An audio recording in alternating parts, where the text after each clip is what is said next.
This is the Renegade Rant. Now, this was inevitable. This is the title of the video. Obviously, we have Bife here, who is the Destiny 2, lore expert extraordinaire. All right, he has all the lore videos.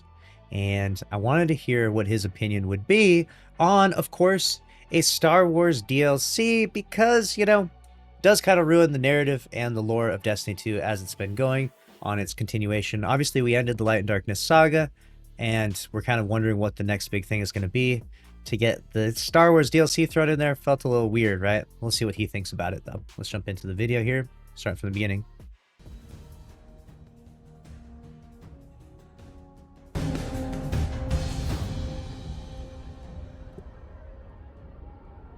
Greetings, Guardians. My name is Bife here. I feel like I'm going to regret making this video, but you know what? Why not wade into some toxic swamps on Dagobah? Why not? Just for this very special video. No script today, only bullet points, because I know that at a certain point in time I'm just going to get animated about this, because you know what? I saw this reveal, and lots of you heard on the reveal stream. I was incredibly excited for it. I think it's unbelievably cool. And yeah, I feel like the entire parade has just come along to be rained on. Oof. Which is unfortunate, but sitting with it and taking a little bit longer to actually look at some things, through all of the incredibly bad faith takes that have been thrown out there, there is some legitimate criticism. So I want to go ahead and bring up some of that. Okay. That being said, today's video is going to be talking about what's actually happening, because as it turns out, there is an enormous amount of bad faith discourse and straight up misunderstanding and misinformation being spread online. Twitter in particular is really bad for this, big surprise. But yeah, I want to go ahead and set the record straight on what is happening, particularly on the narrative side of things, because, oh my gosh, some of you guys, I love you, but you have been coming to me acting as though now I need to know all of the lore of Star Wars as well as all of the lore of Destiny. And let's be really clear, that's not the case. I'll explain more in a moment. Secondly, I'm going to talk about what's good about this, and I'm also going to talk about what's bad. Let's be real for a minute here, though. Star Wars lore or Destiny 2 lore? Which do you pick? So, starting off, what's actually happening? Renegades is a Star Wars-inspired expansion that is coming to Destiny's Fate saga. It has been noted by the devs that it is a definitively Destiny story. It is canon to Destiny and Destiny alone, but it takes cues heavily from the aesthetic, vibe, and other elements of inspiration that could be attributed to Star Wars. It is described as an homage. In other words, something that is reverential and referential to that source material. And does the video need to stop there? I mean, like, if it is intrinsically a Destiny 2 story, right, with just taking inspiration from Star Wars, is that the end of the road? I mean, what is there more to critique? This is where I've been really wondering, is what is the ugly side of this, I guess? What is the part that people really are getting upset about? If it's still a Destiny story. This is an homage to Star Wars. You can expect a lot of things that would feel at home in a Star Wars universe, but which are not part of Star Wars itself. That is the angle of the expansion. Destiny is not a part of Star Wars canon, and Star Wars is not a part of Destiny canon. The two are not overlapping with each other, and it is not all of a sudden this case that one is being subsumed into another. The mouse does not own Bungie. The mouse does not own this expansion. Lucasfilm Games is at the very bottom of the trailer, at the very end, within all of this, because obviously Bungie wants to license this thing, so they don't get sued, because the mouse got lawyers. But no, to be incredibly clear, this is a Destiny expansion with a Destiny story that is very heavily inspired by Star Wars. This is not going to be a crossover. The implication there is that elements of that universe's narrative will immediately cross over into Destiny's, and the elements of Destiny's narrative will immediately cross over into Star Wars. So you're telling me that we're not just all turning into Jedi, and that the...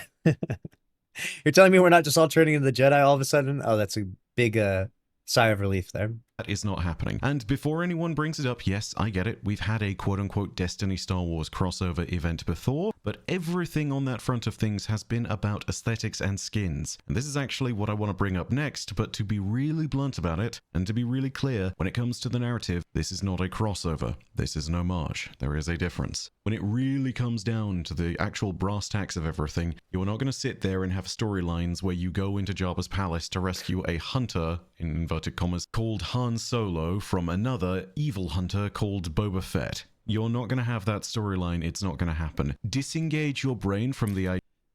Joke's on you, I will be writing some fan fiction where we do exactly that. Idea that this is something like, say, the Monster Hunter Witcher crossover, where Geralt straight up just takes a portal and bamfs into Monster Hunter's world.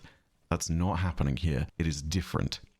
Now, there is a legitimate point to be made, and we mentioned it just moments ago, which is to do with the crossover and the way that it is leaching into Destiny aesthetically. Now, here's the thing. This is actually a really good point he's about to get into, which is that the aesthetics of Destiny 2 are changing drastically if we're going to allow Star Wars cosmetics. And people are upset about that. And I genuinely think that they have valid criticism of that. But at this stage in the game, we are far past that, okay? We've already had Halo assets in the game. We have Doki Doki armor sets in the game, all right? If that didn't ruin the aesthetic for you, then I don't think Star Wars will. But let me know what you think down below. I don't doubt that a General Grievous or Darth Vader skin is going to sell really well. In fact, I'd say it's even a completely valid take to say that that stuff is going to appear in some people's home screens and they're going to be like, dude, that's awesome. So yeah, sure, this is going to sell really well. However, the one legitimate point that I think is lost in a lot of this discourse is that this represents another step by which Destiny is losing some of its visual aesthetic. Destiny has a unique identity that, granted, is very broad, but also is definitively its own thing. I would much prefer if something with these skins had been done in the vein of the Assassin's Creed crossovers, or say the PlayStation crossovers, where you definitely had certain skins that were added that you could clearly differentiate as different characters or different identities, but they also fit into Destiny as just pieces of armor on their own. You can mix in a piece of the Ezio armor on Warlock. This armor set, yes, this collaboration does mesh with the Destiny aesthetic, but I think, like I said, we're talking about the Doki Doki armor set. It's a little bit far-fetched, you know, and in my opinion. Even look like the Ezio armor. It could fit and look like just another piece of Warlock armor. That's an example of this stuff being done correctly. The Star Wars stuff is not done correctly, and I think this applies to both this stuff and the old Star Wars armor that launched with Heresy. Neither of these have been done well because they are one-to-one recreations of things from Star Wars. Kylo Ren, Darth Vader, General Grievous, a Stormtrooper, an Imperial Royal Guard, a Death Trooper. All of these things are one-to-ones. I think you could also certainly make an argument about that for the DL-44 blaster and lightsaber in the trailer. Even though, I have to admit, my Guardian wielding a lightsaber is something I have wanted since the very beginning. My first video in Destiny 1, after the game released, was literally me on my Warlock playing the Sword of Crota mission and wielding the sword. And you know what the title says? I'm an effing Jedi. Like, I have wanted to do this stuff for literally years. It has been the fantasy of my Guardian to sit there and basically cosplay a Jedi in all but name. And yeah, we've got to that point in time where now that's actually happening. But it doesn't necessarily fit the unique aesthetic of Destiny. So as excited as I am about all of that, that is a point I'm absolutely going to concede. What I do want to go ahead and also point out, though, is that this is not a new problem to Destiny. This has been going on for years. Yes. And to pin it all on Renegades is more like an effect of the straw that's starting to break the camel's back. Because let me tell you guys, this has been going on for so long and no one's really cared or noticed. When we did Guardian Games, literally just a few months ago, I didn't hear anyone complaining about the Glizzy Ghost. The ghost that's shaped like a hot dog. What? The Glizzy Ghost goated, dude. No one hates on the Glizzy Ghost. Zero hates for the Glizzy Ghost. And also, years back, let's talk about other items that look completely out of place. Would you like your Sparrow to be a boat? And if we're going to take something and admit that it is completely out of place for the entirely serious sci-fi universe of Destiny, please let us also exclude the Micro Mini Sparrow. Yeah, all of this stuff does not fit Destiny's universe aesthetically. Even since the beginning, Bungie has been pushing these boundaries, and I personally think that it heads in the right way. It makes things more fun. The selfie emote was introduced in year 1 of Destiny 2, and there's not even cell phones in this universe. You don't have a cell phone in Destiny 2. So how can you have a selfie emote, right? Your Guardian literally turns around like this and holds a phone up and takes a picture. Like, if that doesn't ruin the immersion, you know, if you're not, people aren't upset about that, people thought that was cool, then why are these things suddenly a problem? Now let's also be really clear. If you removed all of this stuff, people would also be mad. because there are also subsets of the community that love these things in particular. So ultimately, you have a catch-22. Eververse perhaps should not have ever sold these items, and we wouldn't even have had these conversations in the first place. But the effect is still there. So, respectfully, if we're going to be mad at Renegades for having stuff like this, which I don't think is necessarily the wrong take, let's be equally mad at the idea that the Eververse store is slowly diluting Destiny's sense of aesthetic. And it's a shame because that's not a rule of thumb that's always followed. It's fantastic because you see how wide and how varied Destiny's aesthetic landscape is without contorting itself into something that is distinctly another universe. It's kind of sad because at the end of the day, I do think it is important for us to sit there and call this point out for what it is. But it's unfortunate because I think it is basically the landing point and the breach point for a bunch of bad faith discourse that has nothing to do with this point, but is also everything to do with all of the misinformation that has just been spread and what I've just talked to you guys about. It is stuff like this that is being used as a direct reference to say things like, General Grievous is now in the game. No, you have a General Grievous skin. I know semantics to some, but this is the point. Narratively, no, he's not. Aesthetically, yeah, he is. One of those things is incorrect, the other is correct. If they were both in the game, they would bother me, but only one of them is. So I'm only bothered about that one thing.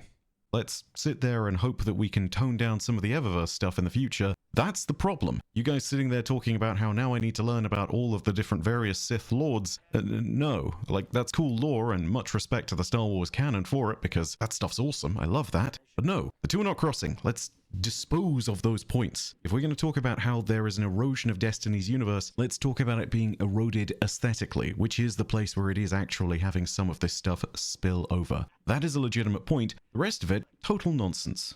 And with that being said, it raises a much bigger question, which is simply, does this kind of erosion of Destiny into something that is not really its own identity apply to the rest of Renegades because it's a Star Wars-inspired expansion? And I think the answer is no. It's unproven, though. What I would... And as a side note, one thing that I think about when I think of things like this is Destiny meant to be a serious game with a very serious story at all times? Can't it also have funny and silly elements? Like, I like the Glizzy Ghost. I think it's funny. I like the selfie emote. And I like the idea of a Star Wars DLC. I think that that could be a fun way of having an expansion. Obviously, it's still be a Destiny expansion, but I don't think that Destiny has to be locked into such a serious game. And I think that ultimately what it comes down to is your fundamental perception of why you're playing video games. Are you playing Destiny 2, the serious video game, because it's very serious to you? Or are you playing Destiny 2, the fun video game, because you're here to have fun and be entertained? And I think if it's the latter, and I think that's the right approach, but teach their own. But if you're here for the entertainment side of things, then you're going to be stoked for this. Why would you not? Why would you not want to see what this looks like inside Destiny 2? We'll simply say about this is the defining difference is whether or not Bungie takes care to make that distinction within the expansion's content. And from everything they said on the sofa back at the reveal event, I think the answer is that yes, they have definitively done that. Not that everyone on Twitter remembered, because everyone seems to have forgotten or just read a tweet from some big account. I don't know. Point being, we need to sit there and wait and see what's going on there. But here's another little tidbit. To say that Destiny's universe has had no Star Wars inspiration at all would be a complete lie. Destiny has always had a Star Wars undertone and a Star Wars influence. Don't believe me? Well, let's start with the simplest point. Both of them are mythic science fiction universes, where you have themes such as the ability to travel through space and energy weapons, which are also crossed with questions to do with the greater purpose of beings in the universe and whether there is a higher power. And then you need to take a look at some of the earliest dev quotes. And I'm not talking about Destiny 2 at this point, I'm talking about D1. Before we even knew what D1 was, Bungie developers were starting to cite Star Wars as an inspiration for the world that they were building. And if you really want the most blatant, obvious example of the fact that Star Wars has always had some inspiration on Destiny stuff, please go all the way back to 2015 with The Taken King and look at Stormcaller. Stormcaller. You know, also referred to as Palpatine hands. This has been in the game for a decade, by the way. I don't want to hear a single thing about the idea that Star Wars is some new inspiration to Destiny and that it's never had any footprint on this game. Now, don't get me wrong there, that's only for the people who are doing that in an absolutist sense, saying that the entire game has never had anything like this and has somehow been some kind of pure and nostalgic and completely unique art style, despite the fact that everything is inspired by other stuff. No, If you're sitting there and you're worried about the continual erosion, again, different point. If you're sitting there saying that Star Wars has never had an influence on Destiny and never should, you just don't know Destiny. I'm terribly sorry, but no. That's just not how it's ever been. So, we've talked about what's actually happening, and we've talked about what I think the probable bad possibilities of this are, and what is already out there that I think is actually genuinely bad. The armor and the aesthetic erosion of Destiny is a problem, and I hope that there is a more meaningful push to address this, and that it doesn't get too carried away within the expansion. Well, in that regard, I would say that Pandora's box has already been open, or been open for a long time now, if I'm being honest, because things used to be a lot more serious. In D1, things were significantly more serious, I would say, than when D2 launched. They took a gradual approach, obviously over, we're 8-9 years into it now, but 8 years. And now that they've taken such a gradual approach over 8 years, it seems a little more radical, but initially the ghosts were all the same, ghost shape, but just different colors and different, stripes on them. But now you have Glizzy Ghost, right? And you have all these other things, selfie emote and everything, like I keep referencing. And Doki Doki armor sets. So now that it's already happened, I don't know if there's any undoing it. I guess I could cease to continue to do it, but it feels like it's fun to me. I don't know why. Maybe I'm ruining the immersion for people out there, I suppose, if they really want to live in the Destiny world and have everything be Destiny-esque and have its own, post-apocalyptic vibe to it constantly without any interruption. But now that it's already out there, like, you can't undo the Darth Vader skin, you can't undo the Doki Doki set, right? So now that it's out there, it's like there's the only thing left to do is to continue doing it, right? Obviously it can go too far and there can be too much of the craziness, and that's what people are worried about, where it turns into Fortnite. But again, I would argue that's just the slippery slope fallacy more than anything, because there's no like Bungie incentive or Bungie's vision where they're like, yeah, we're going to turn Destiny 2 into the new Fortnite. I don't think that's their goal by any means, but it's not to say that it couldn't happen, I suppose. That being said, what's the potential good coming out of Renegades? Because you know what? This is happening whether we want it to or not, and as a result, we need to think about what's actually going to sit there and present itself to us in a potential Star Wars-inspired Destiny expansion. So what good content could come out of that? Well, let's start off with something that is not Star Wars at all, which is the fact that we get more content about the Dredgens. For those of you who don't know what this is, it's one of Destiny's oldest but coolest stories. You heard of Last Word and Thorn? Destiny's two very famous exotic hand cannons? Yeah, well, one of those was wielded by a Dredgen, and the other ended up being wielded by a Dredgen, spoiler alert. So if you want to go ahead and have some awesome Dredgen content, yeah, we're going to get served some of that right now. That is a really cool set of storylines that was nurtured in the background for almost half a decade by John Goff within the game, and it led us to some of the coolest lore that we got that culminated in the Year of Forsaken, with the Season of the Drifter and the Season of Opulence. So yeah, awesome content coming down the line on that front alone. I'm always happy to see more expansions to the Dredgen storyline. I think it is possibly some of the coolest stuff, not just because of what it represents, but also because it is one of Destiny's authentically oldest story elements, and brings it back to another thing that is very similar to Star Wars' vibe, the vibe of being a space western. So yeah, the content makes a ton of sense if that's the angle they're going for. The story also, I think, genuinely expands the world of Destiny, and again, this is not a uniquely Star Wars point, this is a Destiny point. The small blurb that we got, which mentions everything going on in the expansion, which also mentioned the Dredgens, talks about how we'll be exploring a criminal underworld and facing off against an evil empire. We have no idea what the evil empire is going to be. Maybe something to do with the Cabal, given that it's a Cabal ship that's shown off in the trailer. But the criminal underworld is absolutely something that Destiny can explore more of. Guardians can fit into that in really interesting ways. The entire set of principles they'll be expanding on and the characters they might introduce with all of that could be really interesting. And as a repeat, no, you're not going to be interrupting something that's going on with Boba Fett. So yeah, cool potential stuff that could be going on in here, all of it Star Wars inspired, but all of it making a lot of sense for Destiny. Fleshing out the world like this and adding more villains, more ways that we can understand the world, maybe even new destinations out in the Oort Cloud, all of that stuff sounds really cool. And lastly, if we're going to get back to the purity of things, which I think is so commonly lost in today's discourse, I think it just sounds like fun. Yes, thank you. Do you guys remember fun? Have we forgotten Yes. fun? I feel like we have forgotten how to have fun.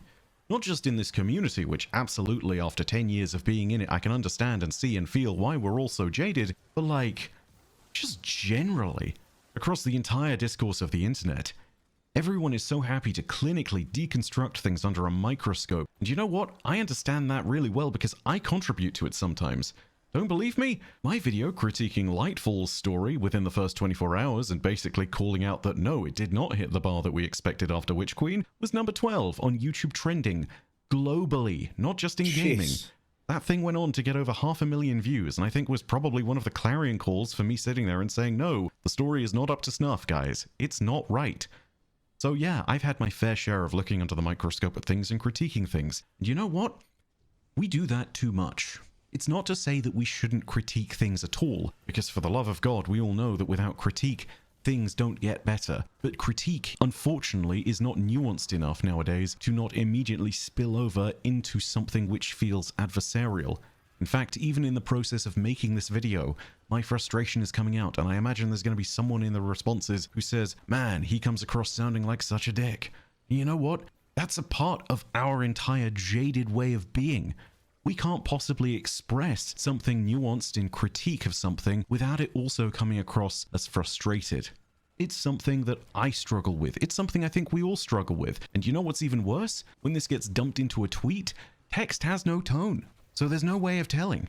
Common misconceptions of things might interpret someone sitting there and offering some valid and very level-headed critique as them being furious about something. And it's really simple to do that. It happens all the time. But we've forgotten that games are meant to be for fun, and that if we're constantly deconstructing and critiquing things before we've even experienced them, then we're not really giving them a chance to entertain us, and that we've forgotten what the purpose of the game is in the first place. So to be really clear, if you're not sold on this, that's fine. Go ahead and wait for reviews. Go ahead and just sit this one out and chill. And if it turns out that it is actually brilliant, jump on in afterwards. Don't pre-order. That's a very easy way of sitting there and waiting and reserving until you understand what's actually happening with it. And all you lose out on is the stuff that I've already talked about, which I actually think is really egregious. No Land Beyond or New Land Beyond will come with the expansion later. Don't worry about that. Worry about the fact that if you want to make sure you're actually enjoying the content, you have the options to go ahead and do that. This is not me saying don't critique things. Again, I've talked plenty about how I think the armor is pretty egregious. But what I am saying is let's sit there and also remember that games are meant to be about having fun. The thing we seem to have sorely forgotten. I don't want to go ahead and publish this video, but I will. And you know what? Frustrating as it may be, hopefully I get through to people and we remember that whilst critique is important, the idea of games being played for fun is also important. I imagine there's going to be 10,000 people in the comments calling me a shill. I don't care. Just, this is what I think of it. I think a lot of the conversation's overblown and I'm tired. If you have your own thoughts, leave them down below in the comments, and if you want more Destiny content, go ahead and hit subscribe and the bell next to subscribe to turn on email notifications. Aesthetics and... Alright, so there you have it. That was Bife's opinion weighing in on it, and that was my first time watching it. After listening to all of that, I have to agree with his opinions overall. I do think that we went through the Light and Darkness saga, we went through a 10-year narrative with Destiny 1 to Destiny 2. And it served its purpose. It was a lot of fun. And I think that there's nothing wrong with trying to explore some different narrative elements with this. And again, still going to be a Destiny story. Yeah, the aesthetic is, it's pretty drastically changing, I'd say, a little, like, compared to, you know, what we're kind of used to. But let's at least judge it on its merits or its failures once it's out. And again, if you're not interested in buying it, then obviously you're not interested in buying it.